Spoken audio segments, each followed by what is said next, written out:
Shalom, peuple de Dieu. Genèse, chapitre 3, verset 17. Dieu dit à l'homme, puisque tu as écouté la voix de ta femme et que tu as mangé l'arbre au sujet duquel je t'avais donné cet ordre, tu n'en mangeras point. 1. Le sol sera maudit à cause de toi. 2. Le sol produira des épines. Alléluia. Bien-aimés, croyez-moi que lorsque Dieu disait cela à Adam, Dieu était un prophète qui était en train de prophétiser, n'est-ce pas, sur la personne de notre Seigneur Jésus-Christ. Alléluia.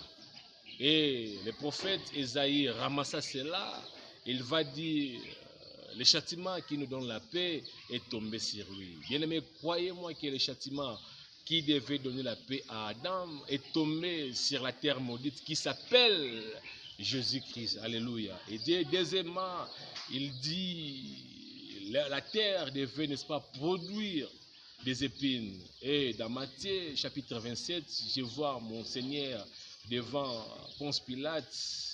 Il a été livré pour être crucifié et les soldats tressèrent une couronne d'épines et qu'ils déposèrent sur sa tête. Alléluia. Voyez-vous que c'est toujours lui qui est cette terre qui devait, n'est-ce pas, produire des épines. Que Dieu soit loué. Je pars rapidement dans la maison de Noé où je vois Noé après le déluge. Il planta de la vigne, il but et après s'être enivré, la Bible dit, il va se découvrir au milieu de sa tente et l'un de ses fils qui s'appelle Cham vit sa nudité, il alla les rapporter à ses frères qui étaient dehors. Et la Bible dit, lorsque Noé se réveilla de son vin, il a pris ce que lui avait fait son fils. Mais remarquez, Noé, au lieu de frapper son fils Cham, il frappe Cana. Alléluia.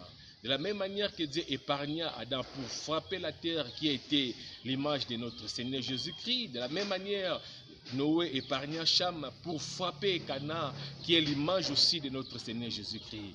Et vous allez remarquer Cana, Noé a maudit Cana, mais par la suite du temps, je suis dans Genèse chapitre 12, où Dieu dit à Abraham qu'il doit quitter son pays, sa patrie et la maison de son père pour aller, n'est-ce pas, dans un pays qu'il lui montrerait. Alléluia. Et c'est dans ce pays qu'Abraham sera devenu une source de bénédiction. Dans ce pays qu'il aura un eau béni, c'est dans ce pays qu'Abraham sera une source, bien entendu, de bénédiction. Alléluia. Qui sera devenu une grande nation. Que Dieu soit béni. Et ce pays auquel Abraham sera béni, c'est Cana. Or, ce Cana autrefois était maudit par Noé. Mais par la suite des temps, ce Cana est devenu un pays de bénédiction pour Abraham. Alléluia. C'est pourquoi nous disons, le véritable Cana, notre Seigneur Jésus-Christ, sur la croix, il a été maudit, mais après la croix, aujourd'hui, il est devenu notre bénédiction. Que Dieu soit béni. Alléluia. Et au-delà de toutes ces choses, je vois un homme qui s'appelle Ponce Pilate, qui avait devant lui Barabbas et notre Seigneur Jésus-Christ. Mais il va pouvoir libérer Barabbas et livrer mon Seigneur pour qu'il soit mis à mort. Pourquoi? C'est parce que c'est lui qui était la terre, qui était maudite pour, n'est-ce pas, porter nos malédictions. Alléluia. Que Dieu soit béni. Nous sommes une école. Si vous voulez bénéficier de ces grands enseignements, veuillez nous appeler au 00 243 89 822 84 80 pour bénéficier dans tous les détails de ces enseignements. Que Dieu vous bénisse.